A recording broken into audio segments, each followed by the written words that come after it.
So today we have Amber Lambke joining us from Maine Grains. And I'm sure many of you know Amber. She's certainly not new to the Northeast grain industry and even to the sort of national grains movement and artisan grains movement. And so many of you probably have heard of Amber or know her. And I have known Amber for quite some time now, a little bit before Maine Grains was created.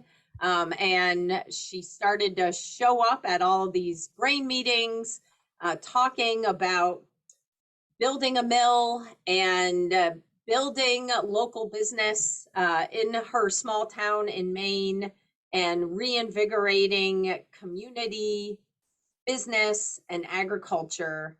And way back then, it seemed like a great conversation. Who would have ever thought, Amber, right back then, that this, which is so wonderful, would be what it all became and continues to grow. So we're excited to be able to have a tour of Maine Grains today and hear from Amber.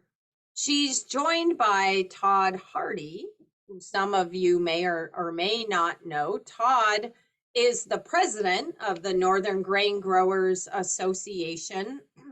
And again, that is an association that is primarily, I would say, focused in Vermont, but we've provided outreach and education to promote the renewal and growth of grain cultivation across the Northeast by supporting farmers and working to build a local grain economy.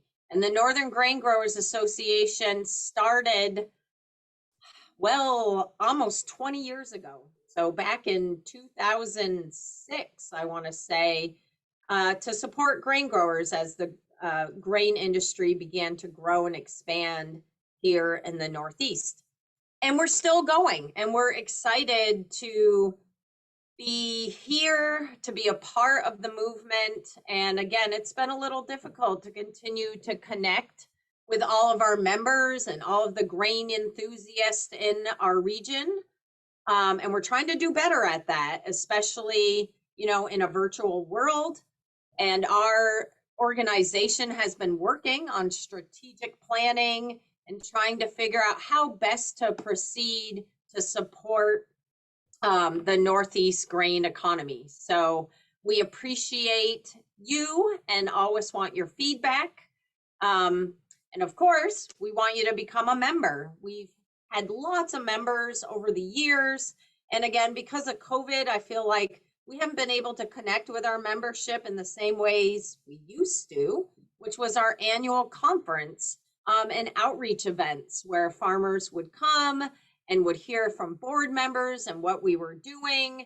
And it would be a reminder for people to join the association and be a part of this wonderful network. So just a reminder, renew your membership if you were a member. And if you weren't, it's pretty cheap. It's like $30. Easy to do. You just scan that little code there. And there are lots of benefits from, these kind of webinars to other outreach events that we plan to bring back to our membership, newsletter, discounted fees at the UVM testing lab. So lots of reasons to support the association and really each other. So just a quick plug for that. Now with that, I want to turn the webinar over to Amber and Todd, and they will be bringing us on a virtual tour today. So take it away. Hello, everybody. This is Todd. I'm delighted to be back in Skowhegan with Amber Lambke and her team. I grow grain, I grow rye and barley in the Northeast Kingdom of Vermont. And I came to Maine Grains years ago, and Amber and her team cleaned a whole truckload of grain for me, and that was my introduction. We're here on the second floor of Maine Grains in downtown Skowhegan. in an old jail that Amber and her team have refurbished. And we all know that many stories are good for grain cleaning and processing, and Maine Grains has made the most of gravity and has a beautiful operation that we're going to walk around later. Amber co-founded Maine Grains about 10 years ago. They just celebrated their 10th birthday, and they have changed the grain community in the state of Maine and beyond. And we're very happy to be with her today. Thanks, Todd. It's so great to have you back here. Amber, we're all wondering what led you to found Maine Grains all those years ago, which was such a brave move in downtown Skowhegan. And you've really helped change the community and bring it back. Yesterday, I saw that there were more businesses and downtown buildings that were once boarded up are alive again. And I know you're a part of that. What led you to create this business? Thanks for asking, and thanks everyone for joining in. This is going to be a fun time together today. Just to kick things off, how did we come to do what we're doing now? I'm a speech pathologist by training with a master's in communication disorders. I had moved to this rural part of Maine when I got married. My husband was already settled here. And really, I got involved in as a volunteer with some of the local food efforts and pitched in to help grow the presence of our farmers market in this community. There was a lot of opportunity at the time, if you can remember back to 2005, 2006, around food hub development and helping farmers scale for seasonality of foods and year-round selling. And so I was volunteering in those years, and we were inspired by Hardwick. We made a few trips out there and learned from the kind of collaboration that was so successful there. We were seeing that kind of collaboration here and knew that some infrastructure investments would be important. Bakers during that time period were asking, what about grains? Why can't we get flour for our products? And so we started the Kneading Conference in 2007. So many of you are familiar with that, KNEAD, Kneading Conference. So many of you on this call were already doing great work in grains at Cornell, UMaine, University of Vermont, Heather, Ellen Mallory, Tom Malloy, I see your name on this call. There was, at that time in 2007, there was some attention being paid to reviving organic grain production on dairy farms to restore feed and straw. And we wanted to figure out how bakers could play in that mix. So the Kneading Conference was a gathering of farmers, millers, bakers. There were about 75 people in attendance at the first conference, and it spurred our conversations around what the pinch points were. The obvious pinch point in Maine at the time was that we were growing a lot of cover crops like rye and oats without the necessary machinery to process them into food. So from cleaning out weeds and seeds to dehulling oats, those machines were lacking in capacity here in Maine. So that prompted my business partner, Michael Scholes, and I to start seeing anything we could see and learning. Heather, Darby, and I, and others on this call took a trip to Denmark to learn about localized systems that felt about 10 years ahead of where we were here in the Northeast, and came home and started building a business plan for Maine Grains. So really, why did we start this business? To solve the infrastructure challenge to get food grade grains to market. Great. That's a wonderful story and inspires us all. What do you feel are the greatest successes of Maine Grains? And do you feel there's been a change in the amount of healthy grain that you brought to bakers and the Northeast in this process? Great question. As Todd said, we just celebrated our 10-year anniversary this year, and there's a lot to feel great about. There's a lot to be proud of, and you're going to see some of this as we take a tour through the mill. At about 12:20, just your heads up, our team is going to shut down machines so that we have a nice quiet passage through the multiple floors of this old jail building. But I'm going to give you a few examples in terms of how far have we come in 10 years. We We are now buying from over 45 different grains and farmers in our network. We have a whole array of products that we can now process here at Maine Grains, everything from corn and wheat flour to farro, oats. We are working with our growers to supply dry beans that are grown in rotation with grains. So just forming the marketing channels that get these things to market is a lot of work and a huge success. A few call outs and examples of things that inspire me and really were beyond my wildest dreams and imaginations when we started this business are just the kind of entrepreneurial ecosystem that has built up around the mill, not just in Skowhegan, where, you know, this was a kind of white elephant building in the center of our downtown. It was a functioning jail until 2009 when we bought the building. The county was moving inmates to a new building outside of town, and we repurposed it into this mill. But really, it became a catalyst for other entrepreneurial growth here, and inspired people, and I think gave people reason to feel hopeful in an area like this that has lost jobs in woolen, paper, wood products industries over the years. So we are seeing lots of new entrepreneurial development, and I will just share a few examples. Todd was just downstairs with me in the cafe in our building. You'll get a sneak peek of that at the end of this webinar. But we have been able to put a cafe in the old maintenance garage, utilizing the commercial kitchen of the jail downstairs to feature our grains on the menu. That business also hosts a wood-fired oven made by Maine Wood Heat that is also in Skowhegan. We have a dry goods shop here where now visitors to the mill can shop for grains and come to see what we're up to. Right in this block, right across the street in any direction, we have a company making pasta out of our grains. We have a creamery downstairs that is utilizing space in the former laundry room of the jails. Right below us, there is fresh ricotta, aged Gouda, and other specialty cheeses being made downstairs. We've been able to host a community radio station, volunteer run, that uses the old ham radio tower on the top of this building. One of our employees moved on from us when she had her baby to establish a kitchen on her farm to make ice cream sandwiches, where she makes the ice cream, she makes the cookie out of our grains.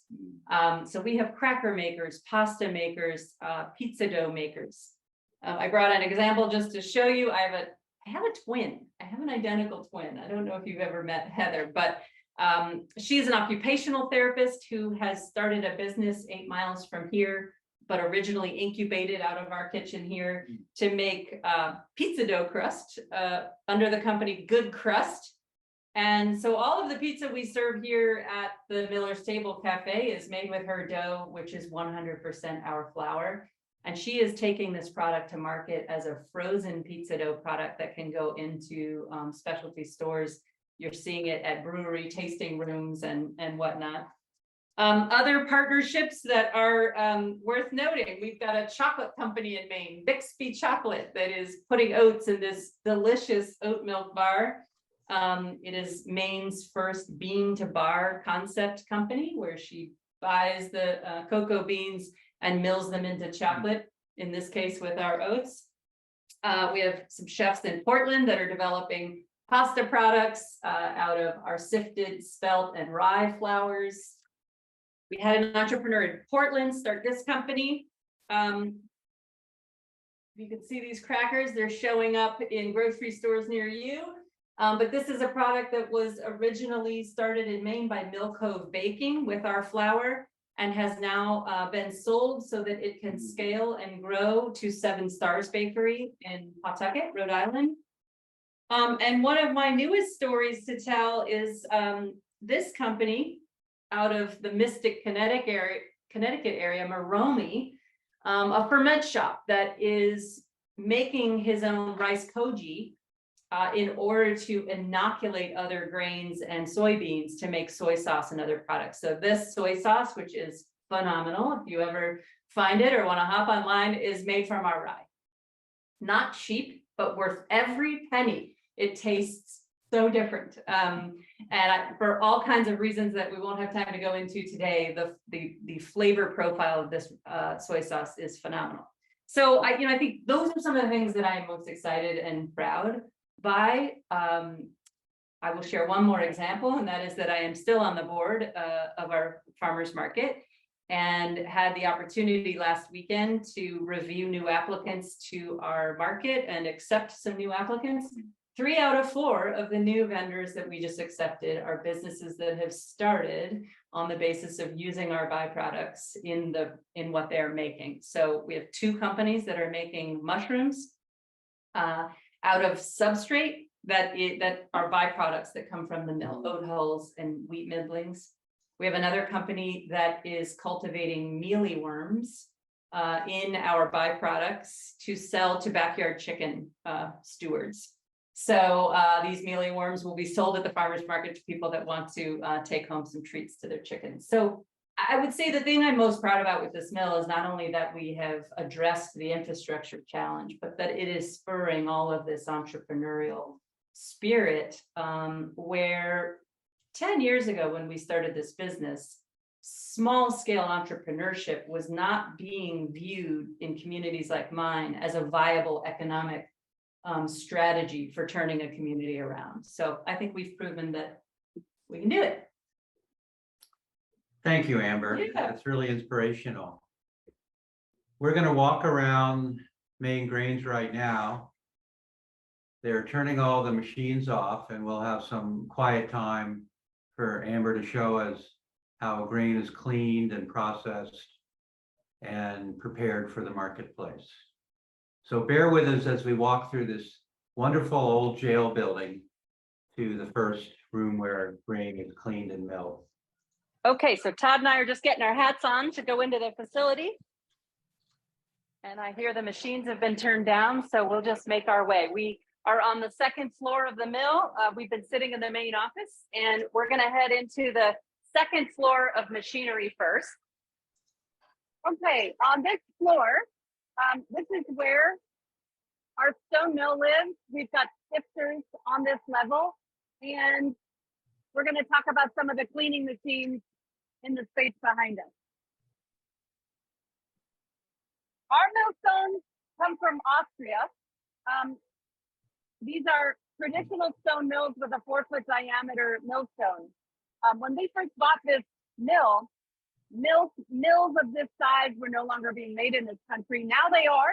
You can go buy a stone mill from the New American Stone Mill Company in Vermont. We were interested in going back to flour that is produced on wide diameter millstones because it does a nice job making a finely pulverized flour from these machines. So we now have 2 of these machines and have a 3rd one on the way that will arrive on April 1st. What's the diameter of the millstone?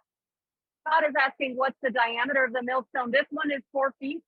Our 2nd mill is a smaller diameter millstone. Will that stay on? You can all hear okay? Okay. Yep. 4-foot diameters. Our 2nd millstone is slightly smaller, and we end up running flour that is a bit coarser or whole grain material on that mill. The smaller your millstone, you can expect a slightly more coarse flour or a slightly larger bran flake. Our machines do have sifters that are connected to them so that we can do some sifting to our specs to make an all-purpose flour that is not white. It still has the germ and essential oils in the flour, but is a bit more interchangeable with white flour as an all-purpose baking flour. So also on this floor, you can see what's going on with these chases. We ended up cutting holes in the floor and the ceiling for the mechanical chases and to hoist equipment up onto the different floors. Several years into our business, we realized that oats were a pretty substantial part of our business, 40% or so in the early years. And so we did some reconfiguring, we made some investments, and we'll show you these machines in here. We needed to do a better job with oat dehulling. I had a lot of conversations with Jack Laser about oat dehulling, and we did get our start with an old used Roskamp dehuller. The problem with those machines is that they were invented in the 1930s because everyone had oats on their farm as a weed management crop. And so with a surplus of oats, in Iowa, they were interested in dehulling those oats to fatten pigs up faster and get pigs to market faster on oats. So those Roskamp dehullers were not built to make oatmeal for human consumption. So when we talked with folks at Roskamp about our struggles to get all the hulls out of oats, I think the quote that I remember was that, you know, we were using that machine in an awfully boutique way. And he wasn't quite so sure that the machine could be expected to do that good a job. So in any event, we did learn about these machines from Germany. These are German dehullers, Horn, Horn. We have 2 of them to be able to do the work of oat dehulling. And they are capable of dehulling spelt, in theory, buckwheat. We haven't spent a lot of time on that R&D yet, although I hope to. They could dehull sunflowers. We just use them for oats because we keep these machines as busy as possible trying to keep up with oat supply. What part of our business are oats right now? It is still a fairly substantial part of our business.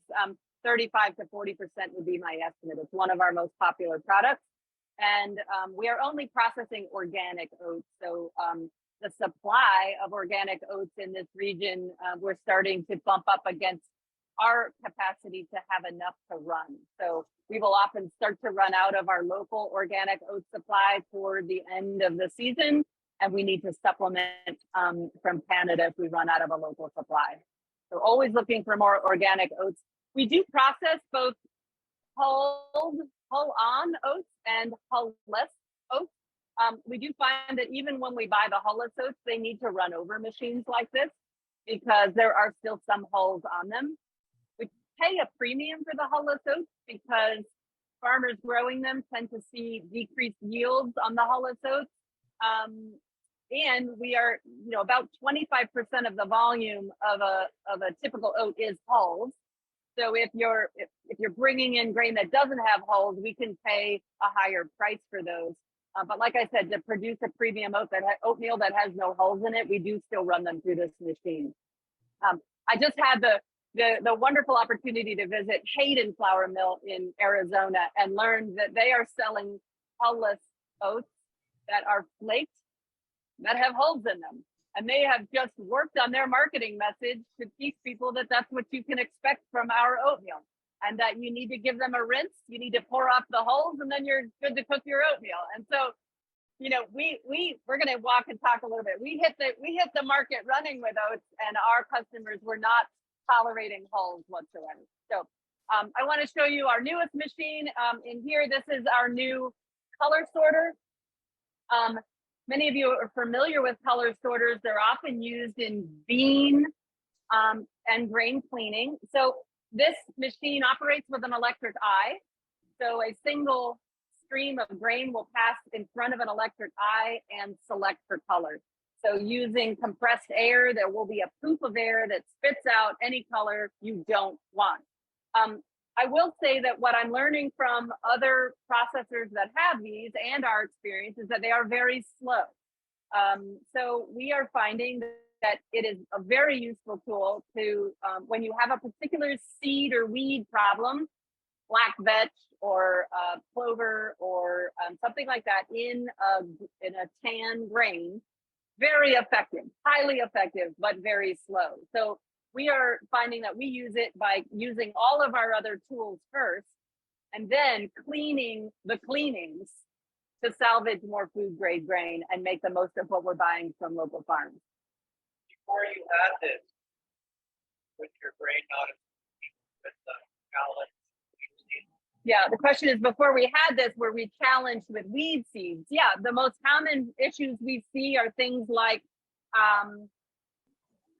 buckwheat. So we want buckwheat grown in the Northeast, and we want rye and wheat. And so farmers that have grown all of those things will sometimes see rogue buckwheat or rogue rye in the lots of wheat that they're growing in the subsequent years. So buckwheat can be problematic in the grain that we buy. And while it's not harmful to eat, it's unsightly, and it causes that moment of concern in the customer's mind that there's a black fleck in my flour. Why is that? Will it hurt me? Is that a bug? You know, all of those kinds of things. So yes, buckwheat contamination, if you will, rye contamination. If you were to see an ergot issue or a vetch issue, this would be highly effective with that as well. Well, congratulations. This is every grain cleaner's dream. Yeah. He said this is every grain cleaner's dream. And I will say, we're going to walk and talk some more. You know, financing equipment like this it can be a challenge, and I'm often asked how we pay for these things. And yes, it is true. I have spent many hours writing grants to help set up the mill. But I would say that it's mistaken to think that we paid for all of this with grants. I sometimes get that question. How did you pay for this whole thing with grants? Well, that's not what we did. We had to find financing from every possible source. But in this particular case, and what I would encourage everyone on the webinar to think about is, you have supporters wherever you are, whatever state you're in, and we were able to purchase that machine with 2 private loans with individuals who wanted to invest in other ways than the stock market. So we drafted loan agreements to be able to purchase that piece. We make payments directly to individuals. They own the collateral, so we pay it off. And we have figured out how to do that on a couple of occasions for pieces of equipment. So in any event, we are now up on the 3rd floor of the mill, and there are a few more cleaning pieces of equipment to show you. I'll point this one out first since it's right next to us. This cute little thing is our purling machine. You'll see some people will call them a dehuller. It could be used for hulling barley or hulling spelt.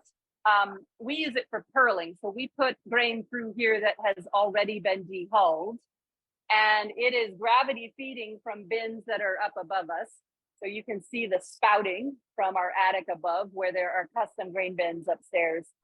We can divert the grain to whatever stream it needs to go to. And this slide gate will control how fast or how slow we are sending grain through the purler. When you go to the grocery store and you look at pearl barley on the shelf, you're going to see some pearl barley that looks very white and some barley that looks quite black. And that is how much purling has actually happened to that grain. And that's very much a function of the art of milling. It's how fast or how slow do you want it to go through the machine. So inside this drum, there is literally a sanding drum that is abrasive, and it is scouring that bran coat of any grain that needs to be purled. In our case, we use it for spelt and barley. Both of those grains have a particularly tough bran coat. You could eat them, but they take a long time to cook. They're much chewier. And I learned from some of you in Vermont that barley that has not been purled is called pot barley, P-O-T.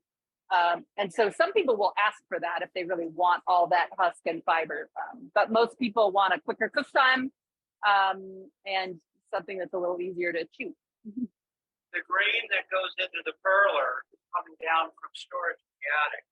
Has it already been cleaned, or does it come to you clean? Yep, so the question is, has this grain already been cleaned before it goes through the purler? All the grain that we bring in, we re-clean. And so we have built a cleaning line that's pretty robust here, because when we started the business in 2012, we knew that not all farms would have the cleaning machinery and technology necessary to do a finished grade product. And then there is just the realistic probability of pests and bugs. And when grain sits for a long period of time, you often need to re-clean it anyway. You need to clean and move grain around to interrupt pest cycles. So it's really, really important that we have cleaning capacity here. So the bins upstairs are used to clean, put clean grain up in those bins, gravity feed to the finished process, or some of our bins are dedicated as holding tanks that feed our cleaning line. So if you walk this way, I'm going to just talk about a few machines behind us. Just watch your head. Behind me in this room, we've got 2 cleaning machines. This whole quadrant of the building is now oats. The quadrant of the building next to us is for cleaning other small grains so that they can run concurrently. We have definitely learned that part of making a small scale operation like this work from a financial standpoint where margins are slim is utilizing the labor you have and the space you have to do as many processes at the same time as you possibly can. So this clipper is used exclusively for sorting and cleaning oats. So many of you are familiar with clippers. The old-fashioned ones are wooden, and the newer versions are metal. We got our start with a 1900s wooden clipper, and we finally moved that onto a farm and invested in some of the newer machinery. Next to it is a destoner. So it operates a lot like a gravity table. When it's running, this table is going to be agitating, and any of the dense stones are going to sort of dance their way up to the top of the table and get spit off those little chutes at the top. So we want to make sure that any stones that have been picked up by a combine or in a truck or something like that are cleaned out before they hit the dehullers down below. So finished grain, after it's been cleaned, is dropping through holes that we core in the floor and dropping down into the dehullers. When it comes through the dehullers, it's going to drop down to the first floor for finished processing. How often, say, every ton of grain do you find still? It often depends on how often do we find stones. It often depends on the crop year, because like I said, where are stones going to get introduced to the process? They're going to get introduced if the combine head hits the ground, or if you go over a rise in the field and it skims off the top of a bump or something. And so in some years we don't see many at all. Some years it's a constant issue and we're having to clean them out of every load. It keeps you up at night when you've got a lot of them in the grain, because we definitely had an issue a couple of years ago where we just had a bear of a time getting stones out of grain, and we lost a pretty substantial customer over it. And we probably can't get that customer back until we even have more technologies to look for stones or to ensure that they're not coming in on the raw grain. So it's a big deal. It's one for farmers to pay particular care, give care to, because it's a make or break for some customers. I was at a grain farm yesterday and learned for the first time that a destoner is 100% essential, in his opinion. Do you feel that way for any grain farmer that's milling grain? Todd's question is, a destoner really essential in a milling line? I would say some level of destoning is essential, whether that happens on a destoner or whether you can get stones out on a gravity table, which we'll see in a moment. You know, a chipped tooth and an upset customer can cost you a lot of money. And so I have heard horror stories about that, and you definitely want to think about that. We're going to scoot our way around this custom bin. We've worked with local fabricators to build some of these custom bins, which hold small lots of specialty grains. So we're going to squeeze around.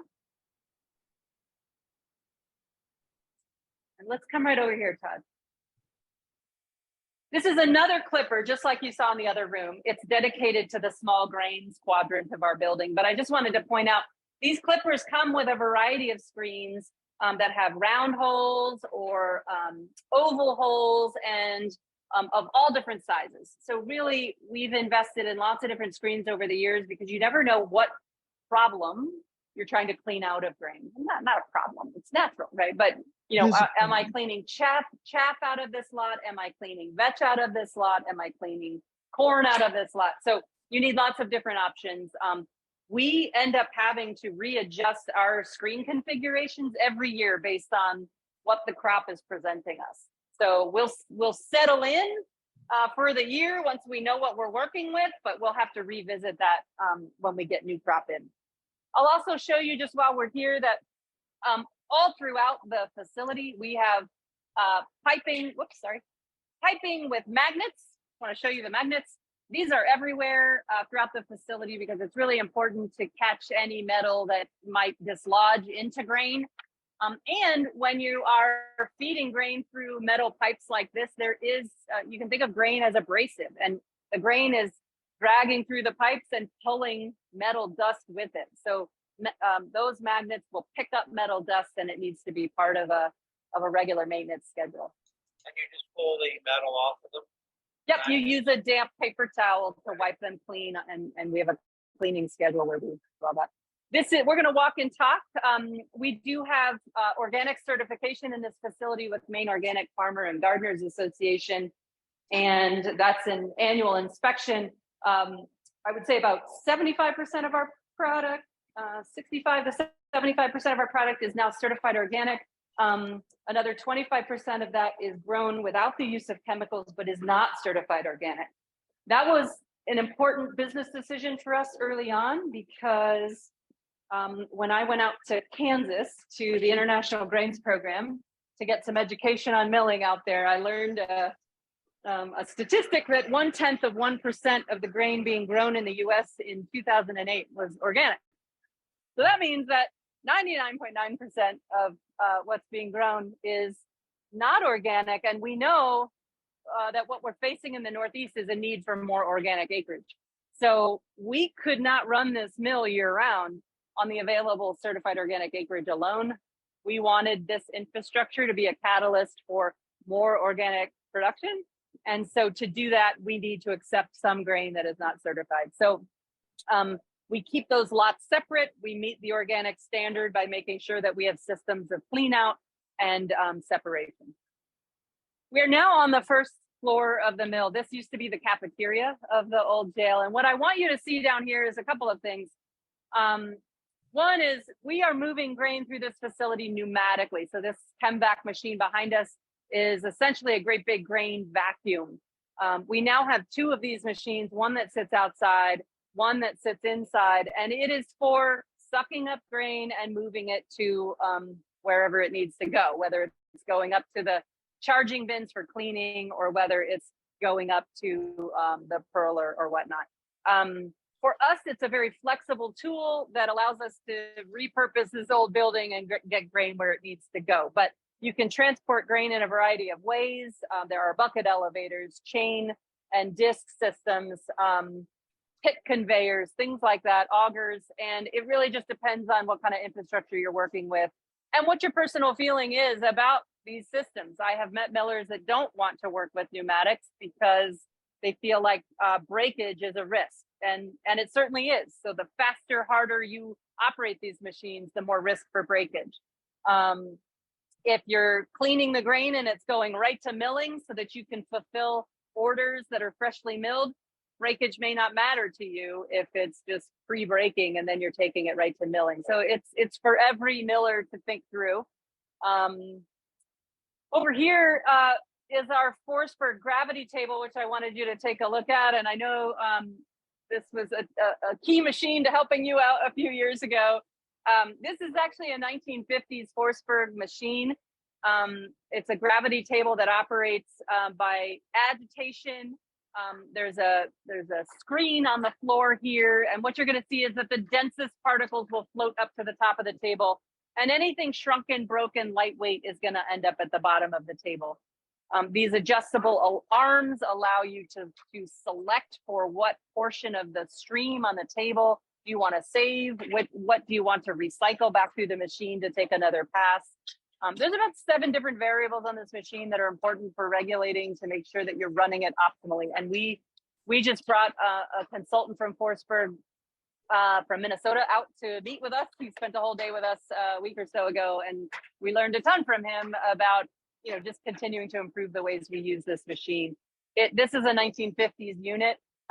We do have another one in backup storage because if this machine goes down, we really can't live without it. I think in the next couple of years, we'll be setting our sights on a newer one. One thing that I did just see to your question, Todd, about destoning is there are attachments to these Forsbergs where you can have an attachment that destones off the topmost dense stream. We saw one of those in Arizona, and I think that would be a really valuable way to go as well. Do you think that a grain cleaning operation could not have a destoner and have a gravity table with a destoning component?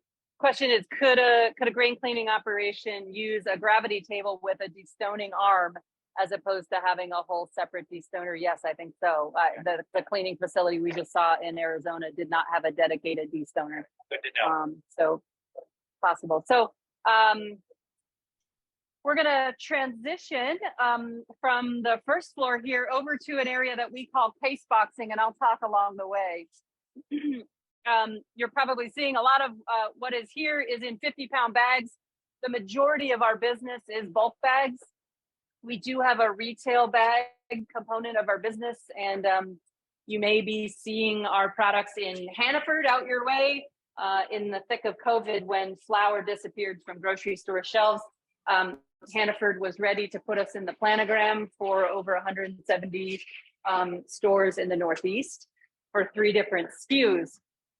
Going into COVID, our wholesale business was 90% of our business, and our retail business was about 10% of our business. In the thick of COVID, it was 50-50. So schools were closed here locally. My kids were in high school at the time.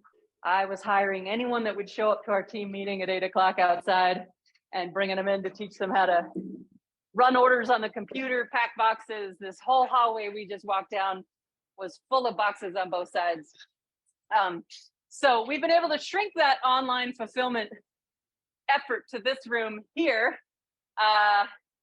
So we do have an online website, and we do drop shipping for other companies like Martha.com, Fair.com. And so our product can be found online. The primary focus of our business is regional, the Northeast, but we are willing to ship. People like to give this product as a gift, or if they've discovered it while in Maine, they may want to get more of it. So I feel like an online presence is helpful, and it is a strategic decision as you build your business. Will you do any retail at all? It kind of depends on if you care about branding your business. Do you want people to know who you are, or do you want to be a behind the scenes producer? If my flour goes into a loaf of bread, the end baker may or may not tell people where that came from or what's in it. You need to decide if that matters to you or not. So I think retail packaging, it's an investment. It's a whole different ball game when it comes to making it work. But it is helpful if you do want to brand. So we've settled out in our business to this retail pack effort being about 25% of our business now. So what I'm going to show you here is this is what we call our case boxing area. It is housed in this old jail building in the rooms that we used to call the drunk tanks. It was the only part of the building where there were bars on the doors and people would spend an overnight and whatever. What Chantel is doing here is she's using a weigh fill machine to put bulk quantities of grain into retail size bags. We block them. We are using craft brown paper bags. It gets a fold and a glue, a string of glue, and then we're putting a sticker wrap over it. We went through a process coming out of COVID when we realized, gosh, how inefficiently we were doing this process. We went through a training rubric called Kaizen. Some of you may be familiar with it. It's a Japanese form of analysis where you look at your efficiencies and try to figure out where is the waste in your flow. Is there product waste? Is there time waste? Is there movement waste? Is there packaging waste? And you understand all those things to try to improve the efficiency of what you're doing. So we took a good hard look at this process, and we are trying to build a new building next to this building right now. It's difficult to bring the costs into line at the moment, but the goal is to move this part of the operation over to a room that is more open and can be more streamlined. But this is serving our needs for right now. We just bought a batch mixer.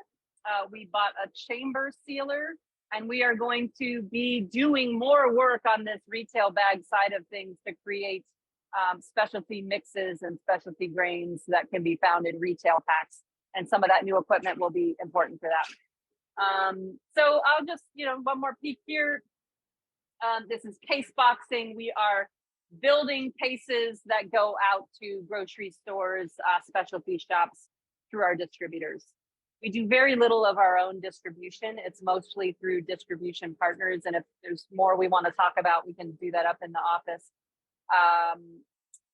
And, you know, here's an array of our stickers for the different retail products. And I will say, you know, just the spirit of collaboration and supporting your community and buying local goes for everything from food to boxes to stickers. And you know, we have box making companies in Maine that are using wood products from Maine to build boxes. That's where our boxes come from.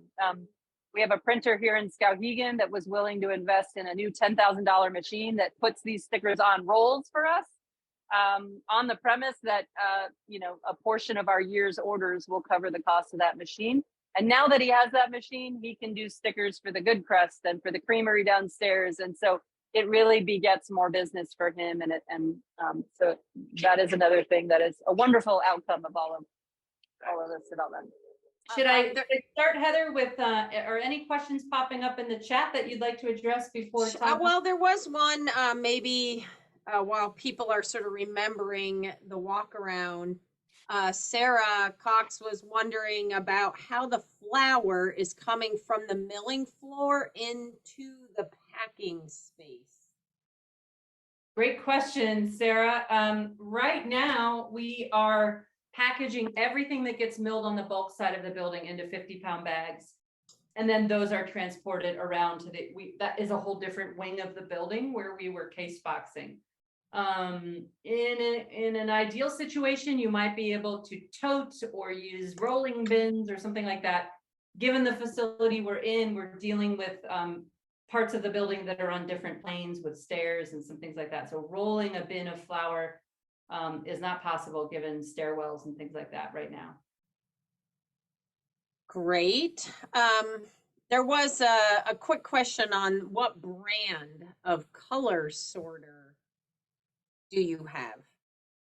You will sometimes see a Sataki brand. Most of the color sorters are made in Asia. This one is the name is escaping me at the moment.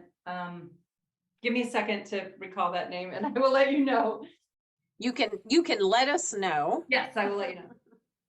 And I think one other question is kind of a, you know, a much bigger question, and maybe you'll touch on this, but how'd you do it? How did you do it from the beginning? There's so many pieces and without a lot of funds, and how do you get there from A to Z? So that's one that's really big. Yeah. So I mean, conceptually, what I would share is just that it's the adage of how do you eat an elephant? It's just one bite at a time, right? In my early years of putting the business plan together and trying to buy this building, it took me 2 years to buy this building from the county commissioners because they weren't sure what to do with it. They weren't sure what to sell it for. And they weren't sure that I would do what I said I was doing. All of that was fear and concern. And I had early frustrations at trying to finance the first stages of this because finance institutions wanted me to be a developer or an entrepreneur, but not both. Like you can't, you know, they were trying to say, figure out what you want to do. Do you just want to fix this building up and let other people rent from you?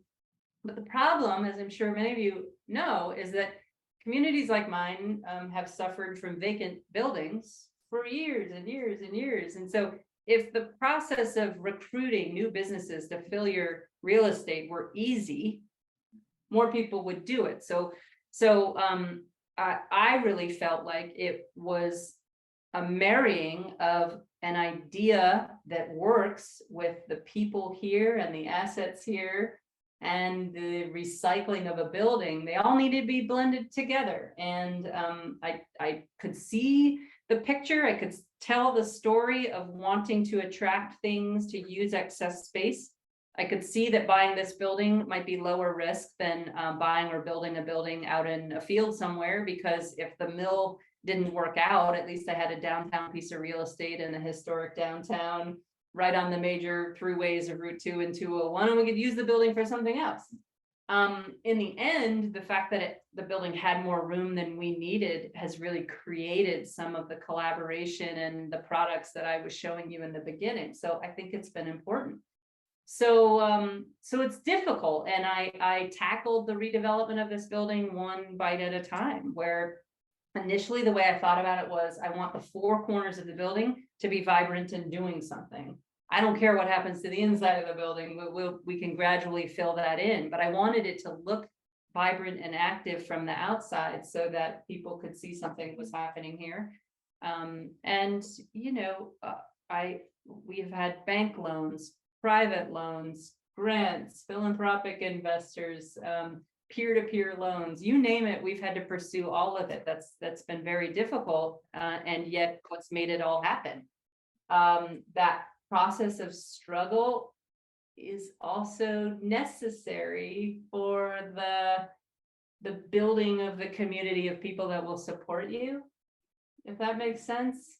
So if this had been easy, if I could have just written a check for all this, no one would know what I was doing necessarily. And so, you know, when you're writing grants, they say you're doing well if you get 10% of the ones you write. And I looked at that and said, all right, well, I'll take the 10%, and then every board of decision makers that reads a grant application of mine that they don't fund, well, at least now they know what we're trying to do. So anyway, it took a lot of years, and I would say it was from 2008 to 2012 that we built the business plan, bought the building, renovated, raised money, and it evolves from there. So it's one piece at a time. Yeah. And the color sorter is a Metra color sorter. Metra. Yes. There we go. Thank you. There's another question about, and maybe these two they go together a little bit. This individual's interested in growing heritage or ancient gluten-free grains, and now certified to grow Kernza. Do you have any experience with those grains? How do you separate gluten-free or a grain with a different type of gluten structure? Yeah. So we buy and process 3 different grains that are naturally non-glutinous: oats, corn, and buckwheat.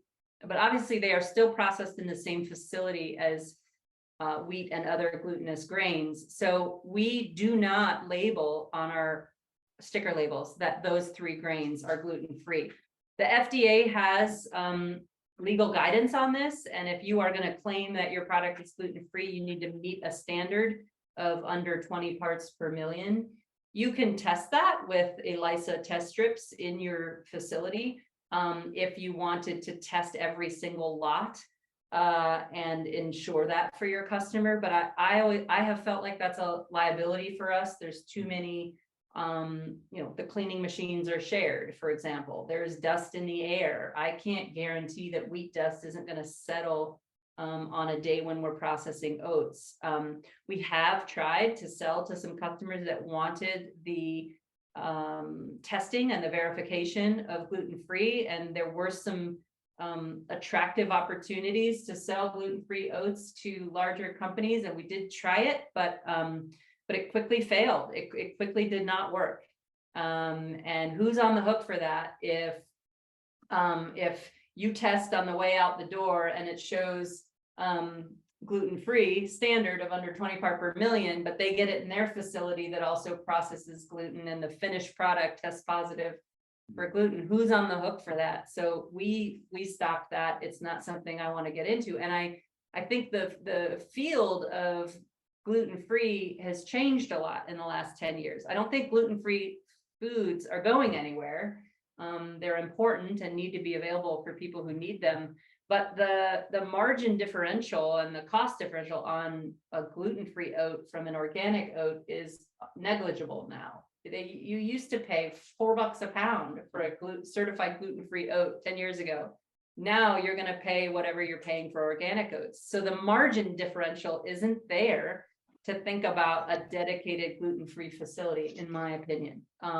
So if and I think agronomically it's very hard. So think about the crop of oats that you grow, and it has rye contamination from a prior year's crop. Rye has gluten in it.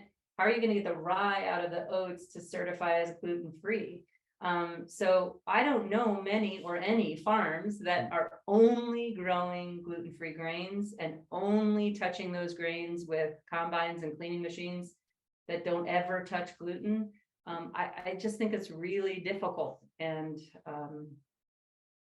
so we educate our customer about which grains naturally are non-glutinous, and we stop there. We say, if you're allergic or if this is a major concern, you need to make your choice. Plenty of people with celiac disease buy oats, buckwheat, and corn from us and do just fine. Any, have you done anything with Kern's? It is kind of the, we hear a lot about it.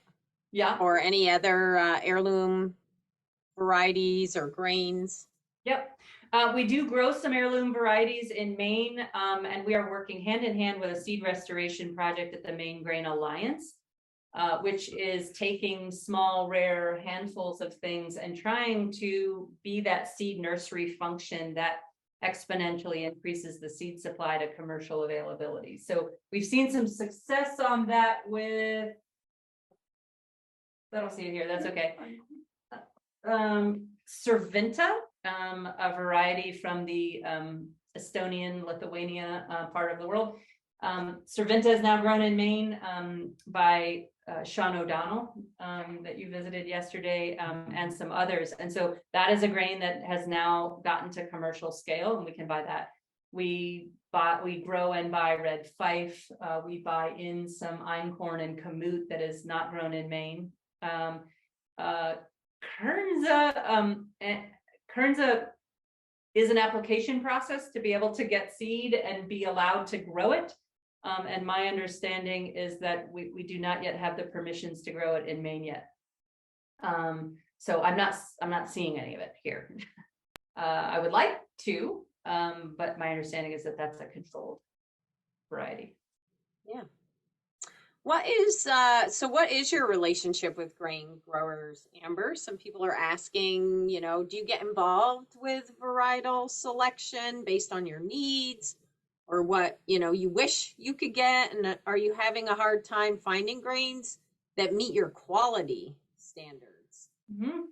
All great questions. I think, those of us that are small scale millers in local regional grain economies, we play an important role to be in touch with farmers about what the customer wants and what the processing needs are. So sometimes, let's take oats as an example. I talked a little bit earlier about hull-less versus hulled varieties. What are the processing reasons to consider growing one or the other? But even on oats, some varieties shed their hull better than others in the machines that we have, or test weight matters when it comes to ease of dehulling. And so which varieties meet those kinds of specs?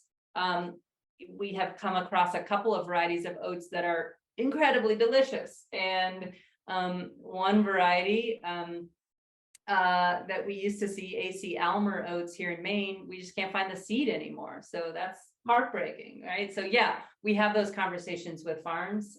I just got to try the Streaker oats recently, and they're delicious. I'd love to have more. And as I start to talk to farmers about growing them, there's some hesitancy on the basis that they don't know what the yields will be like, and is it worth taking a risk? And so we end up playing an intermediary role to sort of help give comfort to a farmer to grow something, or ensure the crop and let them know that we'll buy it no matter what at food or feed grade prices. So mitigating some of the hesitancy, yeah, I think is a role that we play. We definitely take our customers' requests to our farmers to try to get the things grown that we need grown. And I don't want any farmers taking a huge risk on growing for us that I don't have, I want to have some assurance that I'm going to be able to sell it, or if the crop fails because of a weather-related event or disease issue, that we couldn't help find a feed grade market for it or something else. So yes, we work closely. We're not, I think unlike the national and global systems of grain trade, which rely on brokerage and grain elevators and lots of middlemen and women, this is where we differentiate. Yeah, we definitely have one-on-one relationships with our farmers.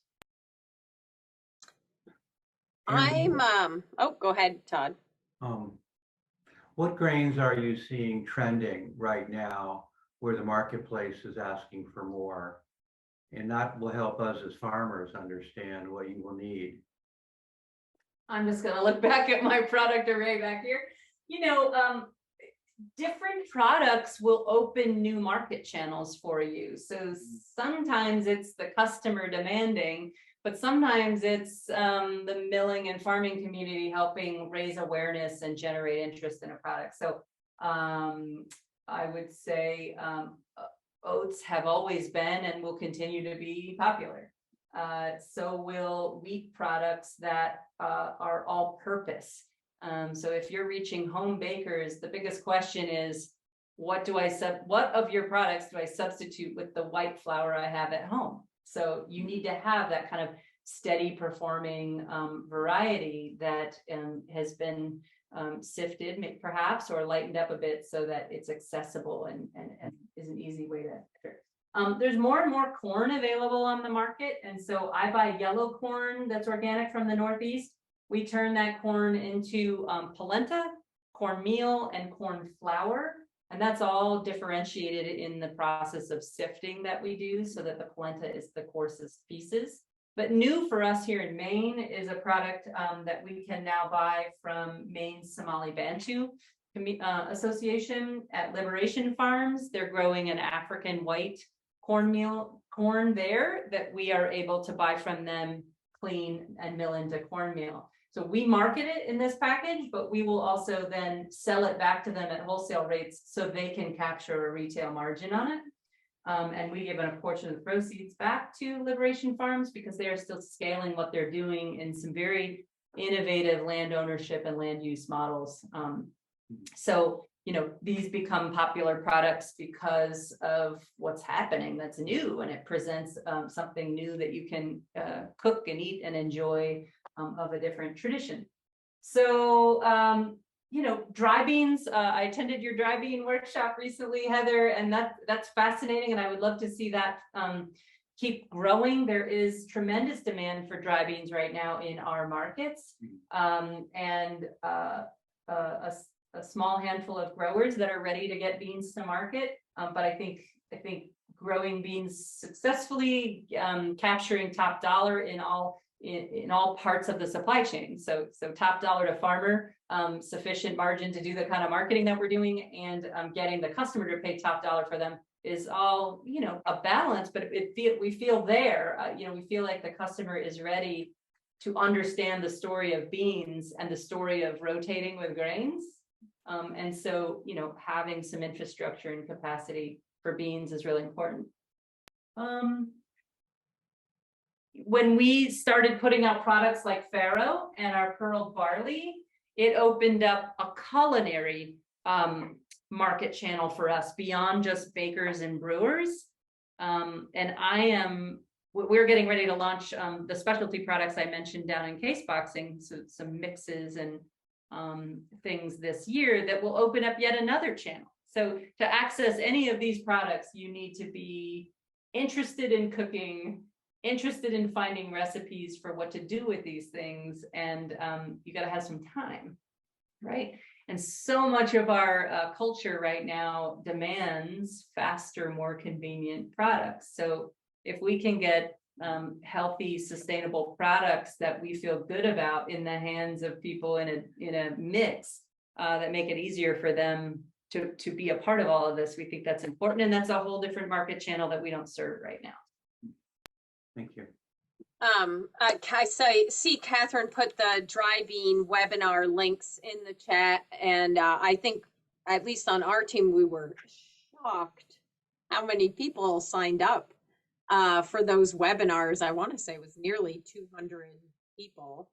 And I think, you're right, Amber, there's a renewed interest there. And as more farms start growing grasses, small grains, as you already mentioned, that those rotation crops are critical. And what are they? And where will we sell them? And, how do we build a rotation that's, economically viable for farmers? And, they have to be able to utilize the things in those rotations. Although I think we talk a lot about, it would be nice to just have these years where we can focus on building up the soil and suppressing weeds. But as you know, utilizing the equipment or the space or what you have is really important to make ends meet. So, along those lines, Heather, I'll just mention that, gave you the stat on certified organic grain acreage. Yeah. A lot of you are, I'm sure, now hearing customers ask, but are you a regenerative farm? Are you organic, conventional? Okay, but are you regenerative? right. That is a hot term right now. It's it's on consumers' minds, and we all need to talk more about what that means and what does it mean to people. What does it mean to people? Is there a way to define it? I understand that there are now some bodies that are offering for a healthy price tag to certify your farm as regenerative. So, that's coming down the pike too. But I think all of that is about consumer education, and it is indicative of the level of transparency and care for the land that customers feel is important. So, I think I do want to touch on a couple more things we haven't talked about at all, and then I think we'll squeeze in a couple of minutes of letting Kayla show you the dry goods shop and cafe downstairs. We didn't talk much about byproducts and who is this product for, and I like to share with people that from the beginning, we are a mill that is situated in a downtown in a community where 51% of the population here qualifies for federal nutrition assistance. We were addressing early on, who is this product for? Will locals be able to buy it and afford it? And so we've tried to pay attention to the entire ecosystem of the products and byproducts that we produce here in ways that have come full circle. So one example would be every morning when you turn on these stone mills, you have a flush of flour that you are testing for particle size. It's food grade material, but until it is the fineness of the grind that we're looking for, we aren't diverting that for packages. So we call that our run of the mill flour, and we make that affordable to schools, jails, food pantries, etc. The byproducts alone have become an important part of the ecosystem here. Hulls, middlings, shrunken and broken kernels. We early on had a hard time moving those things. Now we have a wait list for all of those products, because if you are a family trying to grow a bit of your own food or have a backyard flock of chickens or raise an animal here and there to put in your freezer, these are affordable byproducts for feeding animals. So we have Amish communities nearby that use these products for bedding down horses. And so it's been fascinating just to see where can we fit into making food in general more affordable for everyone. So we're developing more and more relationships that help utilize every process here.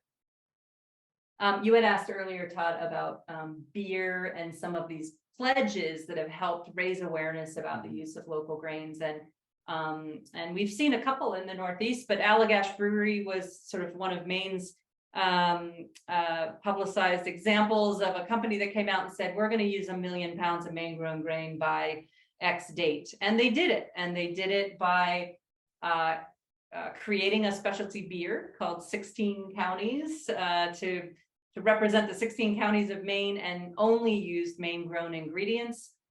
They bought from a lot of different farms and mills and producers, maltsters in Maine to showcase that beer. And they met their goal. And it really raised awareness about use of local grains in the brewing industry. They took 5 and still do. They take 5% of the proceeds, or maybe all profits. I could be wrong about that. All profits of the beer, and they churn it back into some of the efforts that are building up the regional grain economy. So it is the way the Maine Grain Alliance has funded some of the technical assistance grants that go to small grain-based businesses in Maine is with partners like Allagash and our local community bank. And here in our dry goods shop, we give 5% of proceeds all year long to the efforts of the Maine Grain Alliance. So, so we have tried to use a nonprofit partner. So Maine Grains is a C Corp or a mill and a for-profit business. The Maine Grain Alliance is the nonprofit arm of our partnership that does education, the Kneading Conference, a seed restoration project, the technical assistance grants, and can be a vehicle for taking philanthropic funding and moving it on to grain-based businesses. Great. Thank you. Great. Sure. Do we have time? I think we do for just a couple more questions. There was one, okay, from Sarah again, saying that she's seen what's been accomplished over the last 25 years as also moving forward many smaller or micro to mid-scale mills and businesses. How do you see the emergence of more smaller mills fitting into this picture? Risk of market saturation, customer demand growing to make room for everyone's success. Not any comments on that? Sure, that's a great question. And why don't I answer that, and then we'll see if Kayla has made her way downstairs and she can give you a sneak peek downstairs. Market saturation, is there room for everyone? You know, we are seeing more players in this field in the Northeast in the last 10 years. And so we are shifting and adapting as new things come along. And so, yes, it will change. For example, I mean, there are small scale growers that will be able to grow, process on a small scale, and serve their immediate regional community. And that may be part of a more diversified picture. And that's great. Not all farmers are going to grow grain at the scale to sell a ton or 2 or 200 to a mill like ours. I also think that some mills are, you know, interested in different things. You know, some mills might be interested in cleaning and producing product, but not necessarily marketing. Or do you want to be a business owner that has different arms of your business, marketing, finance, HR? Do you want to do that? If you don't, there's probably a way to play in all of this where you don't become what you're seeing here. Todd, you've been sharing the growth and evolution of your farm, and it's coming into focus for you that really being a producer and helper with grain to the distilling world is kind of where you're going to find your niche. I think we'll all find our niche. I do think that the attention to local grains is raising customer awareness in the mainstream. I think of sales as being kind of on this bell curve. So if at the beginning of our business, we were serving that tiny little portion of people at the lower part of the bell curve that was ready for these products before we ever existed, and they were the first ones on the scene to buy. We are now in that sort of peak of the bell where we are starting to educate, sell, market to more mainstream folks. And you can feel that changing in your business if you've been in business for a while. So the questions you get from customers change, the types of customers that are interested. And then on the tail end of that bell curve are the late adopters that really aren't going to adopt till everyone else is on board. You can tell who they are too when you have introductory conversations, and you know, those who shut down, and the donut people are like not ready yet. And pizza people have like just come on board, and that's exciting. But like donuts, I'm realizing you just got to put that off for later. There's going to be some early donut adopters, but anyway. So I had an appearance on Martha Stewart a few years ago. I looked at that as a marker of mainstream people becoming aware of local grains.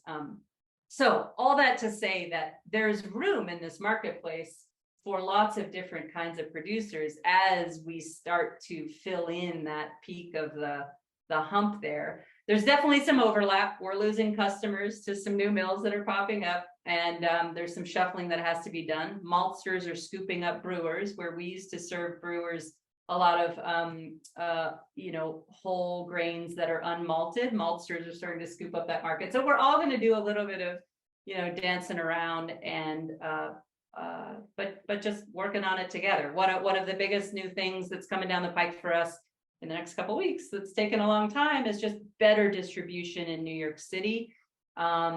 You make your inroads where you can when you can, but there are well-designed, highly efficient systems that are hard for most of us to break into. And when you can, that changes the landscape for everyone. So I want to give Kayla a minute, if she's there in our last 10 minutes, to give you like a 5-minute just walk through downstairs. Kayla, are you there? Yes, I am. I am downstairs now. This is the outside of the Miller's Table Cafe here at Maine Grains.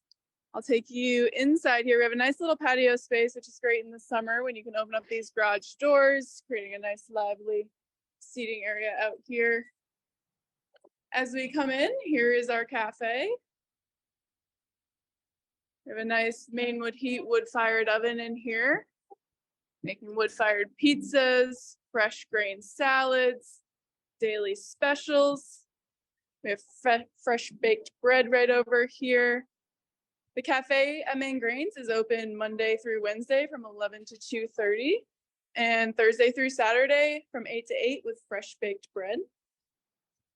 And over on the left side here, we have the dry goods shop at Maine Grains. So all of our products in retail size bags.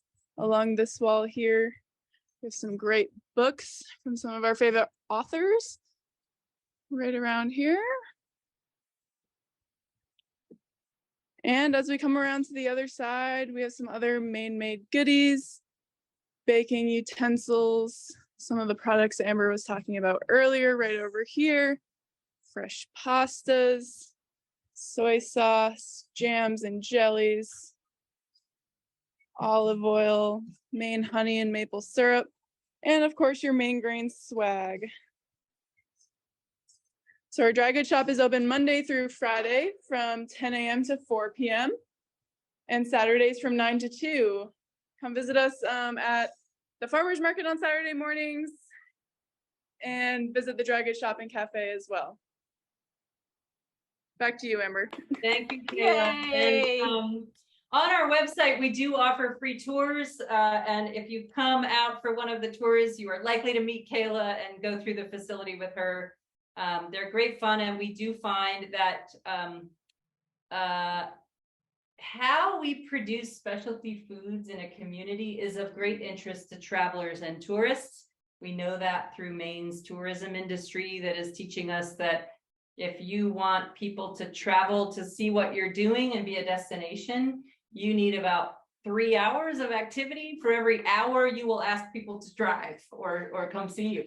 And so that has helped us understand how to bundle experiences in this area for people that want to drive up from Boston or come into town for special events. So you had another question, I think, Todd, and then Heather, I want to give you a chance to ask any remaining questions too. I'm good. We want to have time for Heather to wrap up for the Northern Grain Growers and for any more questions. This has been really a wonderful 90 minutes. Thank you, Amber. You're welcome. Yes, thank you, Amber. And in the chat, I'm sure people have seen Catherine is putting the Maine Grains website. She posted the link to the Allagash 16 counties brew, and other people have added in other websites and things like the Miller's Peer Learning Group was posted in there. So thanks everybody for, adding in comments and, resources for everybody else. That's part, I think, of being part of this community, just sharing and learning together And Amber, you just exemplify that, willingness to never let us go and always share with us and be a part, of the industry. And of course, it's your industry too, and you've helped grown it in so many ways. And thank you so much for doing this with us today. Hopefully next year we can have you back in Vermont at the Grain Conference, and we can all be together again in person. We do, just a reminder, I'll put this up quick. We have another webinar tomorrow featuring someone that Amber mentioned, Richard Roberts from the Seed Restoration Project with Maine Grains. And I think he's on the webinar today, which is great. We're going to do a little practice webinar after this. And Don Lewis, who's also been just a great collaborator from Wild Hive Heirloom Seed Project, and Bill McDorman from Heritage Grains Alliance, and Sylvia DeVatz, who's also on this webinar. And they're going to be talking about reviving heritage grains. So I know some of you have been really interested in that topic, and hopefully you'll join us tomorrow to hear more about the efforts out there on reviving heritage grains, sourcing seed, trialing varieties, and cultivating a network of growers. So that's coming up.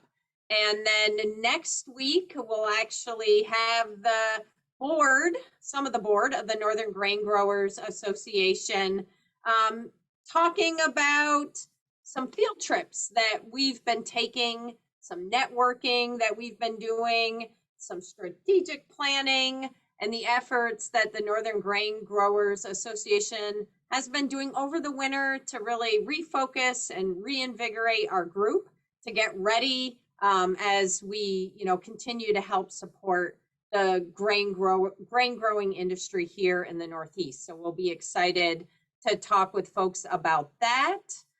And just one last plug to become a member.